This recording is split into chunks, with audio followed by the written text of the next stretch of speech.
अध्याय 53। हनोक को पहले से ही पता था कि दरवाजे की दरार से कौन उसे देख रहा है। क्या वह मुझ पर नजर रख रही है? उसे आश्चर्य हुआ। अमेलिया छिप रही थी, जैसे ही उसका पता चलेगा वह भाग जाएगी। इसलिए हनोक ने ध्यान न देने का नाटक किया। इसके बजाय उसने अपने विचारों को पुरानी बातचीत की ओर जाने दिया। मेरे पास तुम्हारे लिए एक काम है, राजकुमारी की रक्षा करो। जैसे ही हनोक ठीक हो गया, मिल्टियड्स ने उसे बुलाया और उसे राजकुमारी के निजी रक्षक के रूप में सेवा करने का आदेश दिया। चूंकि उनके पास कोई विशिष्ट कर्तव्य नहीं था, इसलिए इसे अस्वीकार करने का कोई कारण नहीं था। कैलियन अपने कार्यभार को लेकर परेशान लग रहा था, लेकिन हनोक ने इसे जल्दी ही भुला दिया। बल्कि केवल एक ही चीज थी जो उसे परेशान करती रही। वह समझ नहीं पा रहा था कि मिल्टियड्स ने उसे किसी और की रक्षा करने का काम क्यों सौंपा है। अचानक उसकी आंखें चमक उठी और उसकी बैंगनी आंखें बाईं ओर इतनी झुक गईं कि उसने पश्चिम दिशा में हलचल पकड़ ली। अमेलिया ने सोचा होगा कि हनोक उनके सामने शून्य खड़ा था, लेकिन वह आधी अधूरी ही सही थी। हनोक ने कोई प्रतिक्रिया नहीं दी, लेकिन वह अमेलिया के आसपास की हर चीज से अनभिज्ञ था। सेंटेस, तुम यहाँ क्या कर रही हो? लूसी, यहाँ आओ। अमेलिया ने लुसियाना को जल्दी से उसके पीछे कमरे में आने का इशारा किया। कुछ क्षण बाद लुसियाना हनोक के पास गई और उसे कुछ दिया। कृपया इसे लीजिए। लुसियाना मुस्कुराई और उसने नाश्ता हनोक को सौंप दिया। हनोक झुका, लेकिन कुछ नहीं कहा, जबकि लुसियाना हंसते हुए वापस चलने के लिए मुड़ी। जब उसने पीछे मुड़कर उस ओर देखा जहां राजकुमारी खड़ी थी, तो उसने देखा कि अमेलिया सदमे में कूद रही है और उससे छिपने के लिए भाग रही है। वह एक खरगोश की तरह है, उसके मोटे लाल गाल और गोल माथे के साथ, उसने सोचा। अजनबियों के प्रति उसकी घबराहट बहुत प्यारी थी। उन्होंने स्वीकार किया कि वह प्यारी थी। वह समझ सकता था कि सम्राट, जिसे बच्चे पसंद नहीं थे, उसे अपनी बेटी के रूप में अपनाने के लिए क्यों तैयार था। अपना ध्यान वापस खिड़की की ओर घुमाते हुए हनोक ने नीले और आकाश को देखा और सोचा कि क्या सम्राट और राजकुमारी एक जैसे थे। उन्होंने इस बारे में सोचा तो खून का रिश्ता न होने के बावजूद दोनों में काफी समानताएं थीं। कल्पना करें कि आप अपनी ऊर्जा इसमें लगा रहे हैं। आपको इसे सावधानीपूर्वक भरना होगा। सोफिया के निर्देशों का पालन करते हुए मैंने अपना ध्यान सामने रखे गहना पर केंद्रित कर दिया। क्रैक ध्वनि ने एक और विफलता का संकेत दिया। मैंने निराशा से आह भरी क्योंकि एक और रत्न बर्बाद हो गया और धूल के ढेर में गिर गया। मैंने इसे दोबारा किया। मैंने कहा, मुझे लगता है कि मैं बहुत मजबूत हूँ। यार, मैं कितना अद्भुत हूँ कि इस तरह से गहने तोड़ता रहता हूँ। सोफिया ने मेरी डींगों का जवाब देने की जहमत नहीं उठाई और लुसियाना ने केवल अपना सिर हिलाया। कृपया गहने तोड़ना बंद करें। बहुत सारे लोग नहीं बचे हैं। लुसियाना ने आह भरी। ठीक है, पापा मुझे और देंगे। क्या होगा अगर वह नहीं करता? जब तक मैं उन्हें चाहता हूँ, वह उन्हें मुझे देने के लिए एक महल बेच देगा। यह एक मजाक है ना? मैं अपनी दिव्य शक्ति से भरे ताबीज बनाने के बीच में था। हालांकि मैं कुछ बार सफल हुआ था, फिर भी मैं अपने लक्ष्य तक नहीं पहुंच पाया था। अब केवल 10 रत्न रह गए। और ठीक है, 10 मौके काफी से ज्यादा हैं, मैंने बुदबुदाया। कुछ बड़ा करने का प्रयास करते समय गलतियां होना स्वाभाविक था। ताबीज बनाने की प्रक्रिया कठिन नहीं थी। मुझे बस अपनी ऊर्जा को आभूषण में लगाना था ताकि इसे दिव्य शक्ति से भर दिया जा सके। बात सिर्फ इतनी थी कि मेरी दैवीय शक्ति अधिकांश रत्नों के लिए बहुत शक्तिशाली साबित हुई। एक नीलम उठाकर मैंने अपनी आंखें बंद कर लीं और ध्यान केंद्रित किया। मुझे उम्मीद है कि यह कैस की रक्षा करेगा जब वह निषिद्ध क्षेत्रों में प्रवेश करेगा। मैंने प्रार्थना की। जैसे ही मैंने अपनी दिव्य शक्ति को जारी करना शुरू किया, इस बार किसी बांध से फूटते पानी के विपरीत मेरी दिव्य शक्ति एक स्थिर धारा में बह निकली। जब मैंने आंखें खोली तो मणि से एक रोशनी चमक रही थी। आह हाँ, ये काम कर गया। बधाई हो, लुसियाना ने ईमानदारी से कहा। अच्छा काम, सोफिया ने प्रशंसा की। मैंने ये किया, है ना? इसे ऐसे ही चमकना चाहिए। मैंने सोफिया से जांच करते हुए पूछा। हाँ, ये पर्याप्त से अधिक है। ईमानदारी से कहूँ तो मैं आपकी शक्तियों की विशालता से काफ़ी हैरान हूँ। इससे कोई फर्क नहीं पड़ता कि आप कितना उपयोग करते हैं, फिर भी और भी बहुत कुछ है, जैसे कि यह एक महासागर की तरह अंतहीन हो। आप अद्भुत हैं, यहाँ तक कि साधु संतों के बीच भी। उसने सच्चे दिल से प्रशंसा की। यही तो मैं हमेशा से कहता आया हूँ। सोफिया की प्रशंसा से मैं प्रसन्न हो गया। मैं घंटों तक बिना रुके अपनी दिव्य शक्ति का उपयोग कर रहा था, लेकिन यह अभी भी खत्म नहीं हुई थी। खुशी से ऊपर नीचे उछलते हुए मैंने नीलम को खंडहर हुए गहनों के छोटे से पहाड़ के बगल में रखने से पहले चूमा। मैं आप सभी को धन्यवाद देना चाहता हूँ। ये केवल आप सभी के कारण ही सफल हुआ, मेरे असफल प्रयास। मैं खुश हो गया। जाहिर है, गहने मेरी बात समझ नहीं पाए, लेकिन वे सूरज की रोशनी में चमक उठे, मानो मेरे धन्यवाद के जवाब में हों। मेरे असफल प्रयास अलग अलग अवस्थाओं में हुए, कुछ को धूल में मिला दिया गया, लेकिन कुछ हेयरलाइन दरारों को छोड़कर अन्य अपेक्षाकृत बरकरार थे। मैंने उन कुछ को देखा जिनसे कमजोर ऊर्जा निकल रही थी। क्या ये अभी भी प्रयोग योग्य हैं? मैंने पूछ लिया। सोफिया ने सोचा, वे ताबीज जितने प्रभावी नहीं होंगे, लेकिन वे कुछ भी नहीं होने से बेहतर हैं। ये सोचते हुए कि असफल ताबीज का क्या किया जाए, मैंने एक उठाया और लूसियाना को सौंप दिया। यहाँ, ये लो, मैंने कहा। क्या यह एक उपहार है? उसने गहना स्वीकार करते हुए मुस्कुराते हुए पूछा।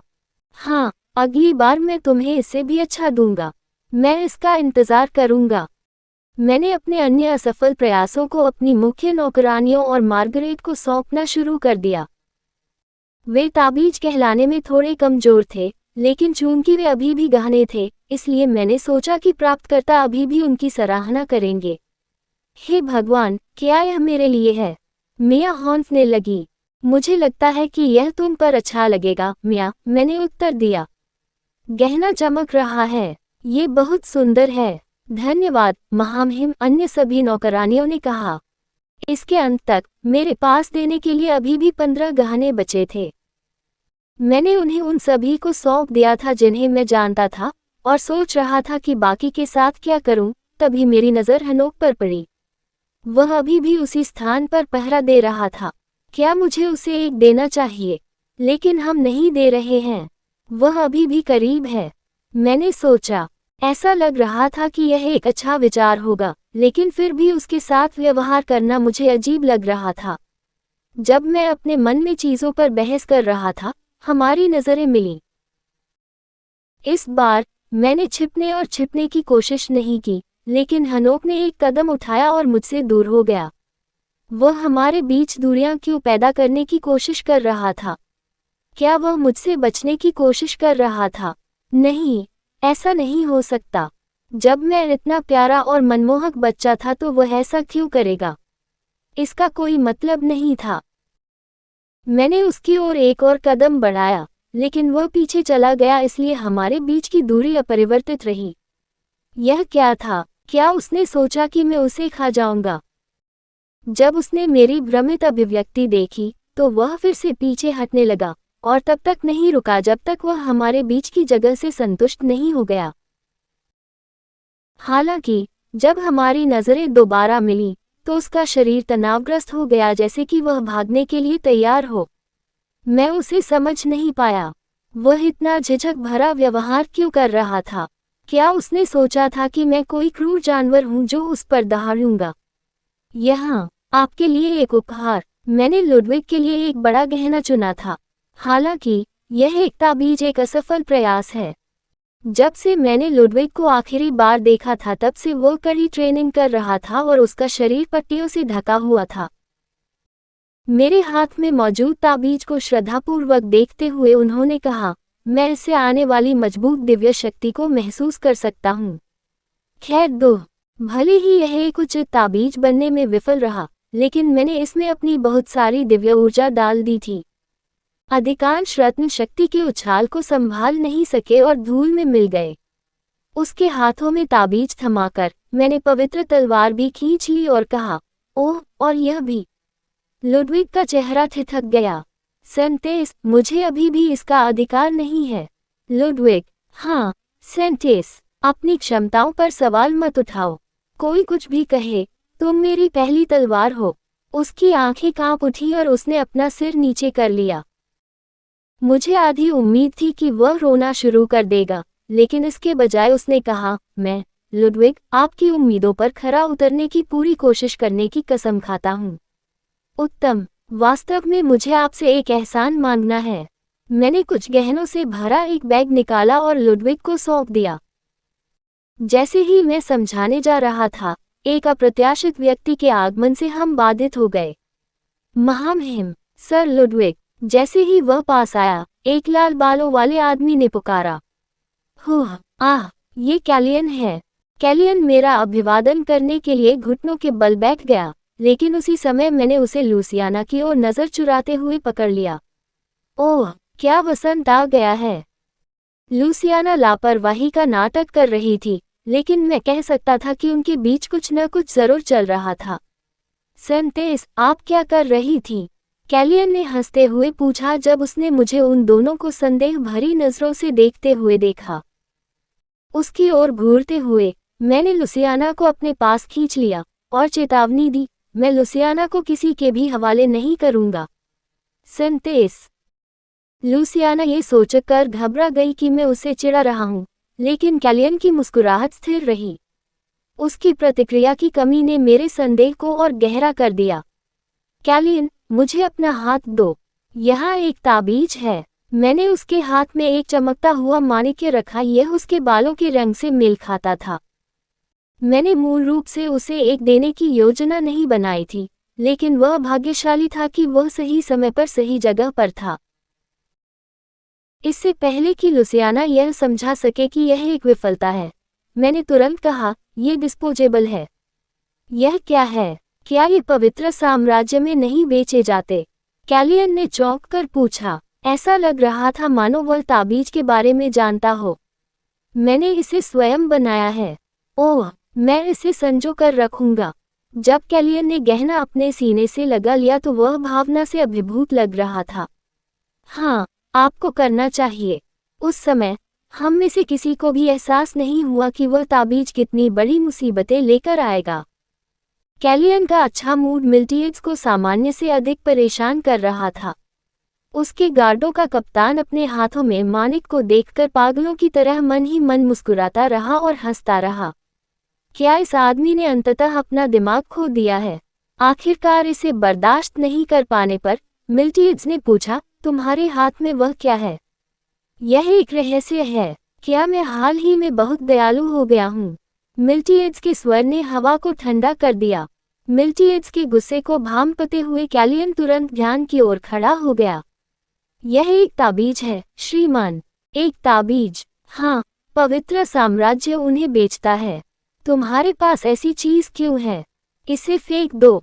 पवित्र साम्राज्य के उल्लेख मात्र से ही मिल्टियड्स को घृणा हो गई। क्षमा करें, लेकिन महामहिम ने इसे स्वयं बनाया है।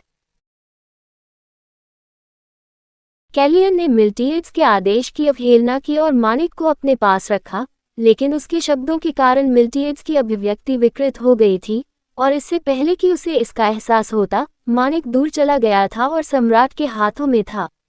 मुझे नहीं लगता कि आपको इसकी आवश्यकता होगी, इसलिए मैं इसे आपके लिए रखूंगा। यह कोई अनुरोध नहीं था। कैलियन ने सोचा कि मिल्टियड्स बहुत छोटा व्यवहार कर रहा था। लेकिन मेरे नन्हे ने तुम्हें ऐसा कुछ क्यों दिया? मिल्टियड्स ने पूछा। आह, तुम देखो, मैं अलग महल में गया। मिल्टियड्स की अभिव्यक्ति खराब हो गई क्योंकि कैलियन ने बताया कि वह राजकुमारी से संयोगवश कैसे मिला था। कैलियन को बाद में देर से एहसास हुआ कि उसकी कहानी का सम्राट के लिए क्या मतलब था, लेकिन तब तक बहुत देर हो चुकी थी और मिल्टियड्स के विचार पहले ही पूरी तरह से विकृत हो चुके थे।